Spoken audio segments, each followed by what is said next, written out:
Hello, അപ്പോൾ എല്ലാവർക്കും ഒരു നല്ലൊരു ദിവസം നേരാണ് കേട്ടോ. അപ്പോൾ നമ്മളിന്ന് ഉണ്ടാക്കാൻ പോകുന്നത് മീൻകറിയാണ്. അപ്പോൾ അതിനു മുമ്പ് നമുക്കൊരു കടങ്കഥ ആയാലോ.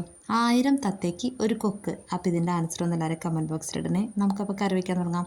അതിനായിട്ട് ഞാൻ അര സവാള എടുത്തിട്ടുണ്ട്, 5 ചുവന്നുള്ളി, കുറച്ച് കറിവേപ്പില, ഒരു തക്കാളി, 11 അല്ലി വെളുത്തുള്ളി, പിന്നെ 4 പച്ചമുളക്, പിന്നെ ഒരു ഇത്തിരി കൂടുതൽ ഇഞ്ചി എടുത്തിട്ടുണ്ട് കേട്ടോ. പിന്നെ ഏകദേശം 900 ഗ്രാം തൂക്കമുള്ള നമ്മുടെ മീൻ എടുത്തിട്ടുണ്ട്. പിന്നെ കുടംപുളി നമ്മൾ ചൂടുവെള്ളത്തിലിട്ടിട്ടുണ്ട്. ഇനി നമുക്ക് കറി വയ്ക്കാൻ തുടങ്ങാം. അപ്പോൾ നമ്മൾ ഏറ്റവും ആദ്യം അടുപ്പ് കത്തിക്കാം. നമ്മളതിലേക്ക് മൺചട്ടി വെച്ചു. മൺചട്ടി ചൂടായപ്പോൾ വെളിച്ചെണ്ണ വെച്ചു. കടുക് പൊട്ടി കഴിഞ്ഞപ്പോൾ കടുകിൽ അതിലേക്ക് തന്നെ നമ്മൾ ഉലുവ ഇട്ട് കൊടുത്തു കേട്ടോ. അത് കഴിഞ്ഞ് നമ്മൾ അരിഞ്ഞ് വെച്ചിരിക്കുന്ന നമ്മുടെ ഇഞ്ചിയും വെളുത്തുള്ളിയും അതേപോലെ തന്നെ പച്ചമുളകും കറിവേപ്പിലയും അതിലേക്ക് ഇട്ട് കൊടുക്കാം കേട്ടോ. അതിലിട്ട് കൊടുത്ത് ഒന്ന് പച്ചമണം മാറിക്കഴിഞ്ഞുമ്പോൾ ഇതേപോലെ തന്നെ സവോളയും ചുവന്നുള്ളിയും ഇതിലേക്ക് ഇട്ട് കൊടുക്കുക. അത് ഇളക്കി ഒന്ന് മൂത്ത് ഏകദേശം ആയി കഴിഞ്ഞപ്പോൾ ആ സൈഡിലേക്ക് അങ്ങോട്ട് മാറ്റി വയ്ക്കാം കേട്ടോ. ഏത് ചട്ടിയുടെ സൈഡിലേക്ക് കേട്ടോ. എന്നിട്ട് നടുക്കതേ ഇതേപോലെ ഒരു കുളം ഉണ്ടോ, അതായത് നമ്മുടെ വെളിച്ചെണ്ണ.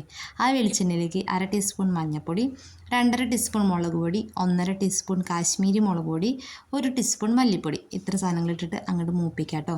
അതിനുശേഷം ആ സൈഡിൽ വേലിക്കെട്ട് പോലെ കെട്ടിയിട്ടുണ്ടല്ലോ, ഏത് നമ്മുടെ സവോളയും ഇഞ്ചിയൊക്കെ, അതെല്ലാം കൂടി ഇതിലങ്ങോട്ട് മിക്സ് ചെയ്യണം കേട്ടോ.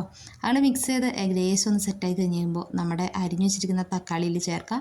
എന്നിട്ടൊരു 3/4 വേവാകുമ്പോൾ നമ്മളുടെ ചൂടുവെള്ളത്തിൽ കിടക്കുന്ന നമ്മുടെ ആശാനുണ്ട്, ഇത് കുടംപുളി. ആ കുടംപുളി വെള്ളം അതിലേക്ക് ഒഴിക്കുക, കുടംപുളി പാട കേട്ടോ. അത് ഒഴിച്ചതിന് ശേഷം നമ്മൾ അത്യാവശ്യം ഉപ്പിട്ട് കൊടുക്കാം. ഉപ്പിട്ട് കൊടുത്തതിന് ശേഷം നമ്മൾ മീനുകൾ അതിലേക്ക് അങ്ങോട്ട് പറക്കി വയ്ക്കാം.